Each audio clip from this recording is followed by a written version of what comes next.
Assalamu alaikum. Жалпы ушул видеону көрүп жаткан биздин мекендештер, Кыргызстандын келечегине көңүл кош мамиле жасабаган адамдар, Кыргызстаныбыз өнүксүн, өркүндөп, гүлдөп жайнасын деген эр азаматтар жана ошондой эле Кыргызстандын келечегине кайсы бир деңгээлде сабатсыздыктын айынан, көңүл коштук билбестиктин айынан, түшүнбөстүктүн айынан кайсы бир деңгээлде бут тоскон адамдарга менин бир-эки бүгүн айта турган сөздөрүм бар. Биздин Кыргызстаныбыз азыркы учурда өксүп турат. Кыргызстаныбыз азыркы учурда алсырап турат. Ичинен жегиштер, мите курттар кемирип жеп келатат.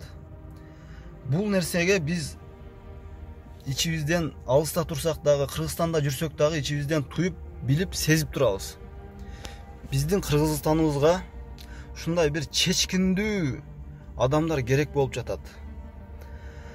Мен айта турган сөзүм, биз ушул дайым айтабыз, Кыргызстаныбыз канткенде оңолот, канткенде өркүндөйт, канткенде бир алдыңкы мамлекеттердин катарына кошулат деп көпчүлүк адамдарыбыз отуруп алып ойлонобуз.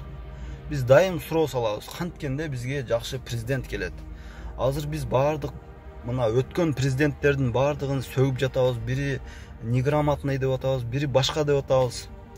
Бирок мен сиздерге, туугандар, кыргызстандыктар, баардык кыргыз, өзүнү кыргызмын деген адамдар, мен сиздерге суроом бар. Мынаке Адахан Мадымаров бул жакта жаркырап эле турат. Красавчик болуп турат бул жакта. Бул киши бизге уже тастыктап бүттү. Кыргызстанды 2 күндө, Кыргызстанды тез аранын ичинде оңдой алышына, Кыргызстандын ичиндеги болуп жаткан иштерди тез аранын ичинде тартипке келтирүүсүнү, жана ошондой эле Кыргызстандын ичиндеги ошондой жегиштерди 2 күндүн ичинде жоопко тартып кустурушуна, ошол нерсени уже бизге тастыктап бүттү. Кыргызстандын келечегини колго 100% ала турганына уже тастыктап бүттү, туугандар. Эми кезек бизге келди. Ошондой президентти таанып, ошондой президентти кандай десем, колдоп, барктап, тактыга алып келе турган убакыт биздин ошол убакыт келди, туугандар.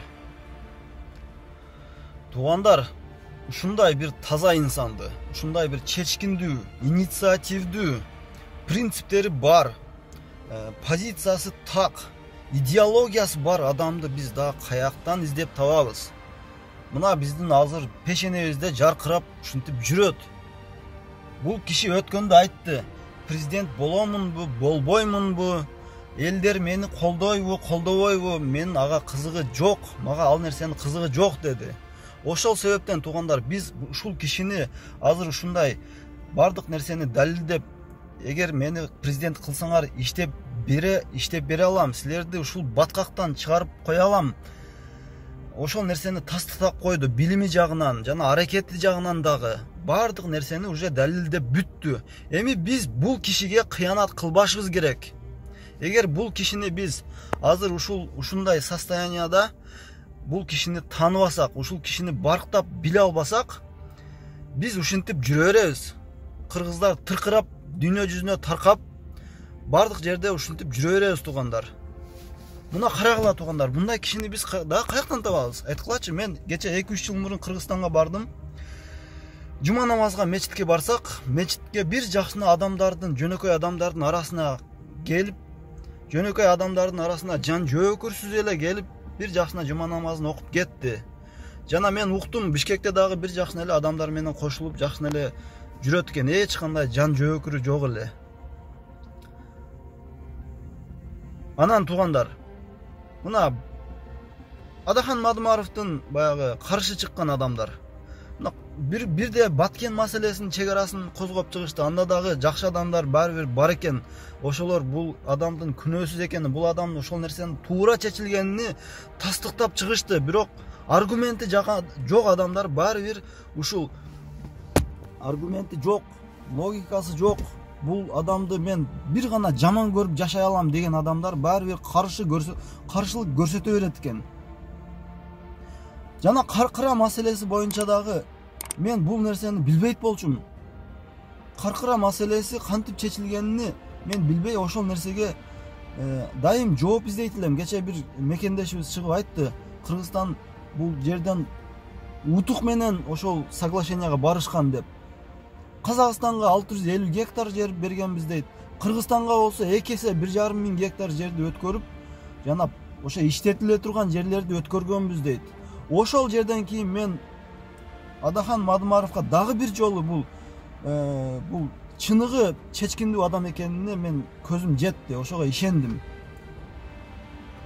Андан кийин туугандар, биз бул президент, бул кишини, бул менин президентим. Ушул кишини биз Кыргызстандын президенти кылып ушул тактыга алып келе турган болсок, биз 1000 коёнду бир атабыз туугандар. Биз 2-3 коёнду бир атпайбыз. Биз 1000ге жакын коёнду бир атабыз. Себеби биз бул кишини алып келсек, Кыргызстанда эң биринчи тартип орнойт туугандар. Кыргызстанды көрүп атасыңарбы? Кашасы чыгып атат. Не только тартип жагынан, сот тармагы жагынан, экономика жагынан, билим деңгээли жагынан кашасы чыгып, Кыргызстан уже алысырап болбой калды туугандар. Бул киши таза иштеп, далилдеп койду уже. Бул кишини уже Кудай колдоп, секин ушу президентке алып келип жатат туугандар. Ошол себептен эми аны ким түшүнбөйт туугандар. Аны бир гана жүрөгү, көкүрөгү жарды, туура логикалык ой жүгүртө албаган, Кыргызстандын келечегине туура ой жүгүртө албаган адамдар гана ушинтип ар нерсени сүйлөй беришет. Ошол себептен мен сиздерге дагы бир сунушум бар туугандар. Ушул кишини колдойлу. Колдон келсе, эмки ушул президенттик шайлоодо мына Россияда жүргөн ошондой эле Адахан Мадымаровго каршы чыккан адамдарга кайрылып кетет элем. Айланайын туугандар, бир ойлонуп көрбөйсүздөрбү? Балким ушул киши бизге өтө чоң пайдасы бардыр. Бир анализ кылып, ой жүгүртүп көрбөйсүздөрбү? Бул киши өтө жакшы иштердин алдынан чыгып жатат. Бул кишини Кудай колдоп жатат туугандар. Ошол себептен сиздерди туура ой жүгүртүүгө жана ушул кишинин кылган жакшылыктары жөнүндө ойлонууга чакырам туугандар. Андан сырткары шайлоо маселеси боюнча президенттик шайлоо болобу, парламенттик, депутаттык шайлоо болобу, лично мен өзүмө ушундай деп чечтим. Ушундай шайлоо болсо мен Кыргызстанга барып чечип келем. То есть Кыргызстанга барып өзүмдүн добушумду ошол жактан берип келем. Андай кылбаса лично мен үчүн болбой калды. Жана ушундай жетекчилерге биз муктажбыз туугандар. Ушундай жетекчилерди биз ушундай башкаруучу орундарга койбосок, ушул нерсеге жетише албасак, биз Россия, Америка, Корея, Индонезия кылып жүрө беребиз туугандар. Мигрант болуп ушундай чет өлкөлөрдө ушинтип жүрө беребиз. Биз мамлекеттүүлүгүбүздү ушинтип жоготобуз туугандар. Ошол себептен сиздерге кайрылам. Жакшы ойлонойлу, акчага сатылбайлы, ушундай адамдардын сөзүн укпайлы. Андан кийин сиздердин кичине духуңарды көтөрүп коеюнчу туугандар. Балким көптөгөн адамдар ушул нерседен ойлонуп депрессияга түшүп кеткен, үмүтсүздүккө түшүп кеткен. Мен ишенем, Кыргызстан сөзсүз оңолот. Азыр ушундай акыбалда жүрөт, бирок аз калды туугандар. Ушул направление менен кетип бара жатат. Кыргызстан оңолуп бара жатат. Только бир аз убакыт чыдап, ошого аракет кылып чыдап коюшубуз керек. Бизди ушундай Адахан Мадымаров, Чубак Жалилов, Абдышүкүр Нарматов, Улукбек Кочкоров, балким Камчыбек Ташиев, Садыр Жапаров жана ушул эл колдогон, элдин көйгөйүн ойлогон жакшы адамдар баары бир ушул жеп жутарларды, Кыргызстанды бөлүп жарган, Кыргызстандын ичинде өзүнүн кызыкчылыктарын ойлогон адамдарды баары бир күн келип жеңишет булар. Ошого дукту түшүрбөйлү туугандар.